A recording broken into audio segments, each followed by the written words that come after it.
大家好，欢迎来到邱明姐的频道，我是你们的好朋友小邱。观看我的影片，让我们一起骑着脚踏车，看到更宽更广的世界。我们现在人在水里清水公园，我们要进行车速教学，那我们就开始吧。车速就是要睡在汽车上，我就来示范一下要怎么在汽车上睡觉。明天是美丽达杯在日月潭，我们骑脚踏车很常这样子，就是你为了隔天的脚踏车活动或跟朋友约好，结果你前一天晚上要先到，那你如果住饭店的话，才睡没几个小时，然后隔天早早的4、5点天还没亮就要出门准备了，这样子是不太划算，而且有时候饭店会没有。那所以我们睡汽车上就是一个很好的方法。我睡在汽车上，这个是我的独门秘方的武器哦，分享给各位爱骑脚踏车的车友。偶尔睡在汽车上，你参加活动的时候会增加自己的射程范围跟便利性。首先，我们要先把汽车停在合情、合理、合法的停车格。找到停车格之后，我们就可以开始来 set up 车速的环境。当然，要车速首要的条件就是要把椅子打平。所以我先把行李都清出来，然后把椅子打平。好，我们已经把汽车呢清出一个空间了。这个空间呢，就大概就是足够一个成年人可以躺的位置。当然，我们这样子直接躺下去是非常不舒服的，所以我们要靠后天的一些工具来辅助我们的睡眠。基本上车速我就准备3样东西，车速3宝，这样子就够了。车速3宝，第一个睡袋，这个是迪卡侬买的睡袋，还有枕头。睡袋跟枕头我们这样子算是一组的。这个东西是睡袋的一部分，我把它拿来，这个东西很烦。这个如果我躺在这边的时候，常会被这个撞到，利用这个把它塞住，利用算是有布这样子隔绝一下，比较不会这么尖啊，不然有时候睡觉睡袋被撞到很痛。所以这个把它塞住，这样子塞好之后，这个铁就比较不会被撞到，就有一层布保护着。然后车速第2宝呢是巧拼。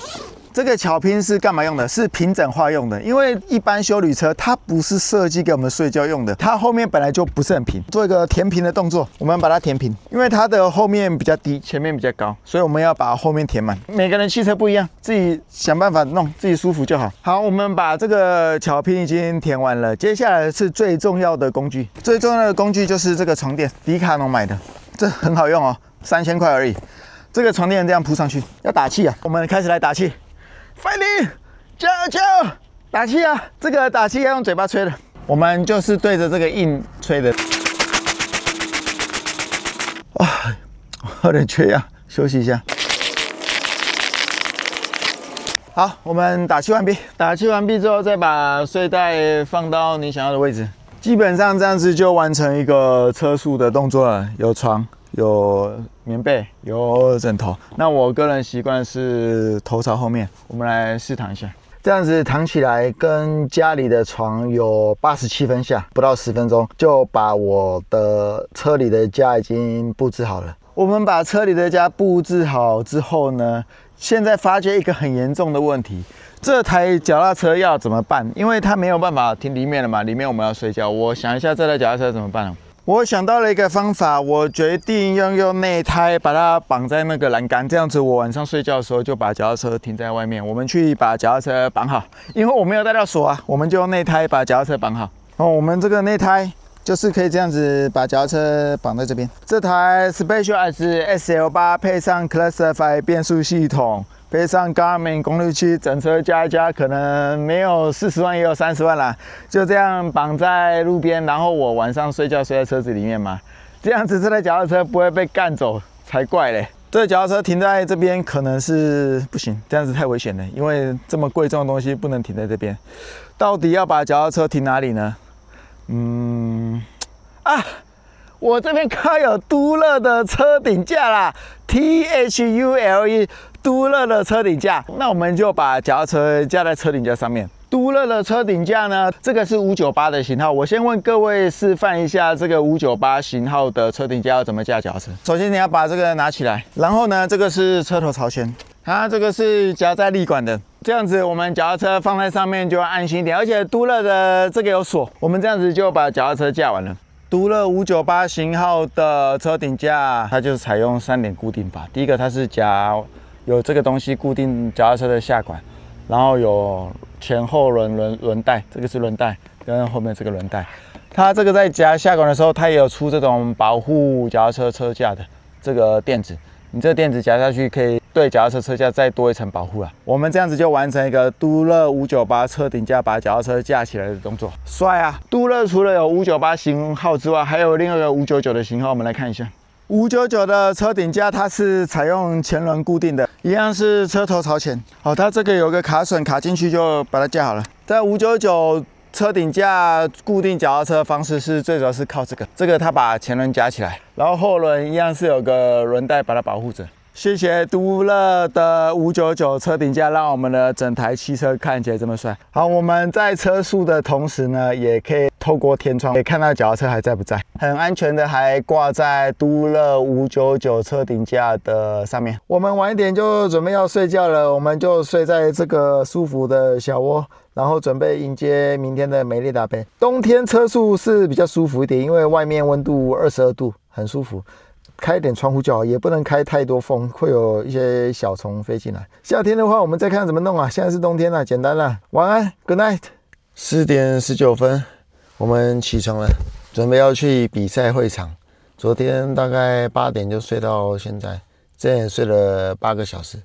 如果你住民宿的话，你4、5点就要起床，这也没有用到多少民宿啊。那我们睡汽车上，时间可以很弹性。没有 check in 或 check out 的问题。我们看一下脚踏车还在不在，脚踏车还安全平安的挂在都乐的599吸车架上。整理一下，我们去会场，在日月潭那边，这边开车过去大概20分钟不到就到那边了。现在早上6点37分，我们准备出发去会场。所以参加单车活动的话，车速就很方便，你就可以以逸待劳。如果你当天早上从家里出发的话，舟车劳顿，那你前一天先开车过来，睡在汽车上，就以逸待劳。睡在民宿或饭店或露营区也是可以，只是又怕没位置。然后隔天也是很早就要走了，就用不到民宿。车速是一个不错的方法，这我个人用了好几年了。我的绝招哦，现在传授给各位了。过了这个隧道之后，就是香山游客中心了。然后我们等一下就准备比赛开始喽，比赛被开始喽。5、4、3、2、1，出发！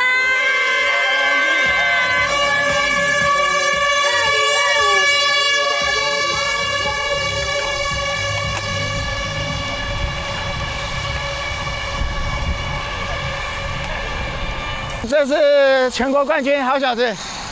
你上次介绍吃螺丝，现在再讲一下。欢迎来到邱敏杰的频道。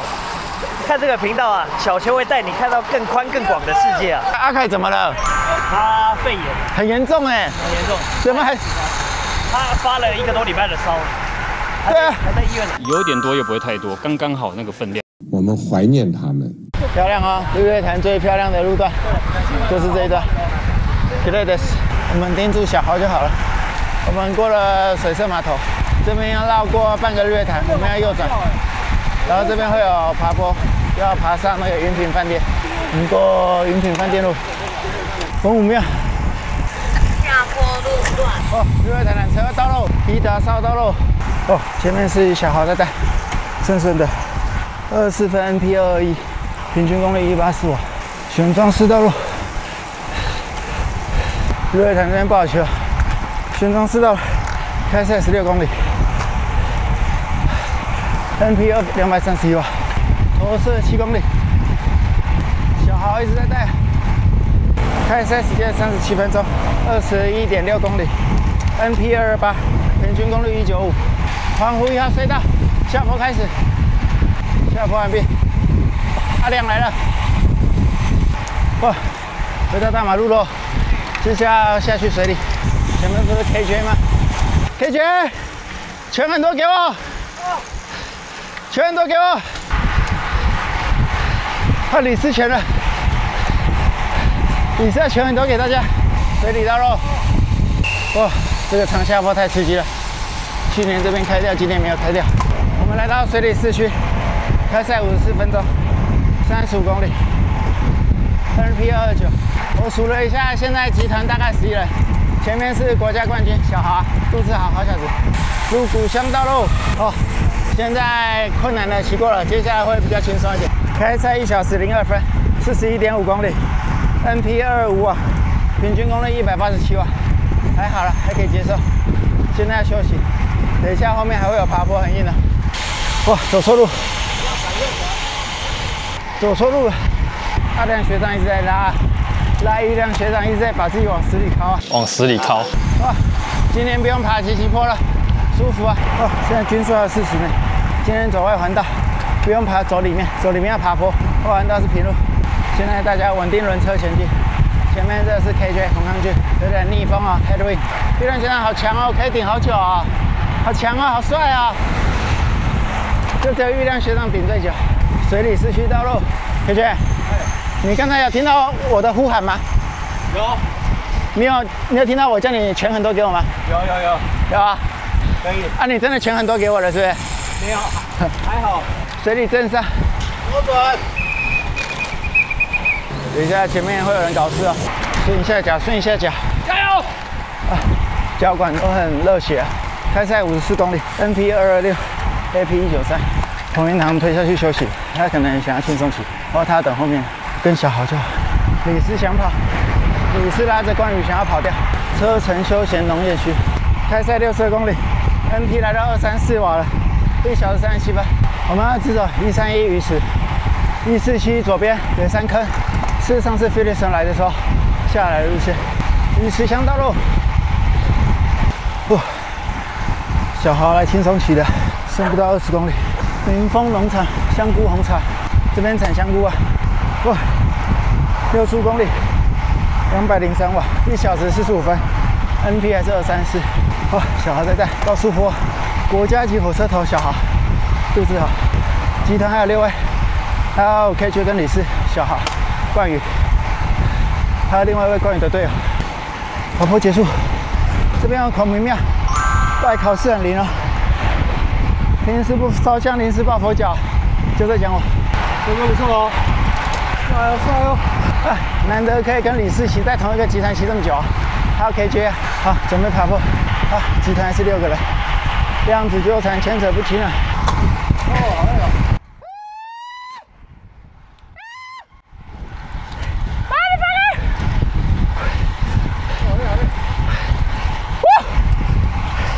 还在，我还在，2小时06分 ，NP 239 ，AP 210瓦，77公里，哇，又回到水社码头了，绕了一圈仿如格式。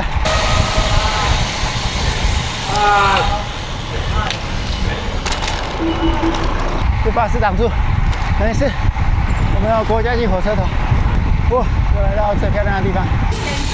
太危险。这个是83K 的吗？不是，好像是吧？啊，前面是83K， 耶！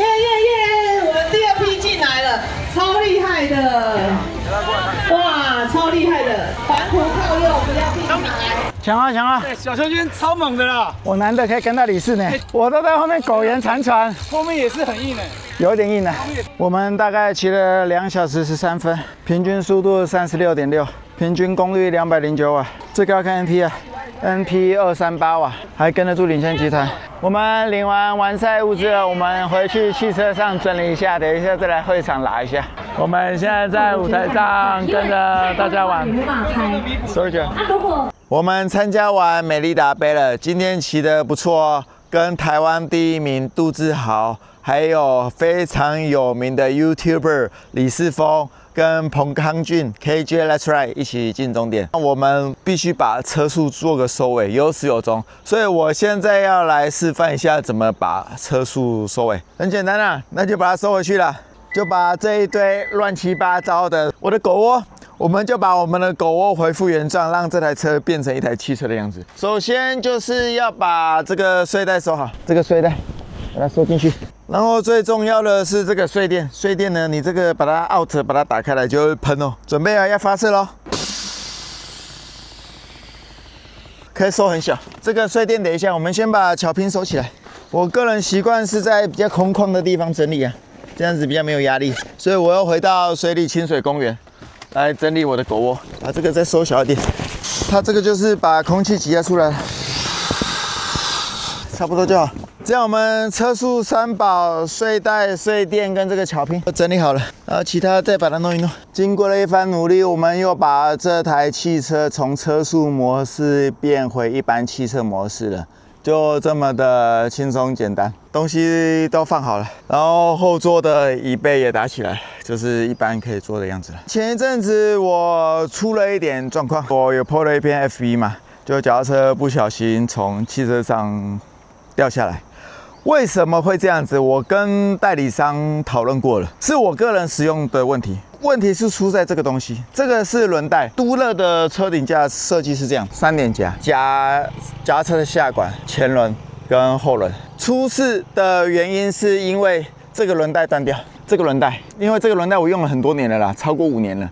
所以这个轮带它本身就是一个消耗品，而且我在用的时候没有用这个东西，我不知道为什么，我没有用就对了。我们跟原厂分析过了，因为它断掉了嘛，风从前面吹，然后整个往后翻，那个力道太大，它脚踏车就掉下去。那我决定还是要非常信任都乐的吸车架，因为这个就是带给我们很大的便利性嘛。人家环法的也这样子用啊。我们分析一下，是我个人使用的问题，因为这个东西呢，你不能预习它呀，这辈子都不会坏掉，它就是一个消耗品。尤其我这台汽车平常是停在太阳晒的地方，风吹日晒雨淋，久了3年5年就一定会有问题，所以这个轮带非常重要。我们经过讨论之后，说是我这边的问题了，他们还是愿意帮我申请保险，所以我这边会得到现金的补偿方案。过去就算了，未来我们要怎么做？我跟原厂争取了说，他们会推出一个健检的服务，健康检查，就是你定期回去你购买的经销商那边，他就会做定期检查的服务。我觉得这件事情也非常重要，因为这是攸关生命安全的问题。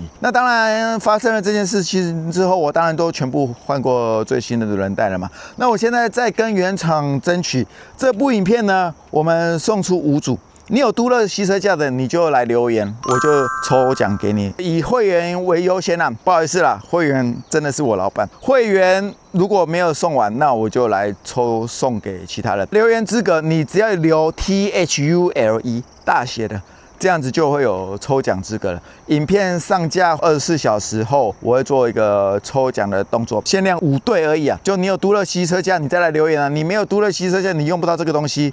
那你如果真的没抽到，你自己去买嘛，这个没多少钱啊。可是这个安全性会提高很多，尤其你如果几年没换的话，这个非常重要。都乐的吸车架，棒棒！我这辈子还是得持续信任都乐的吸车架，不经一事不长一智嘛。那我们学到了教训，知道这个东西的重要性，包含整组。这以后我每年都会送回去都乐原厂那边做健检的动作，希望都乐的客户也会享有到这个服务，为了大家安全。好，我们车速教学的影片就到这边结束，我们下次见，拜拜。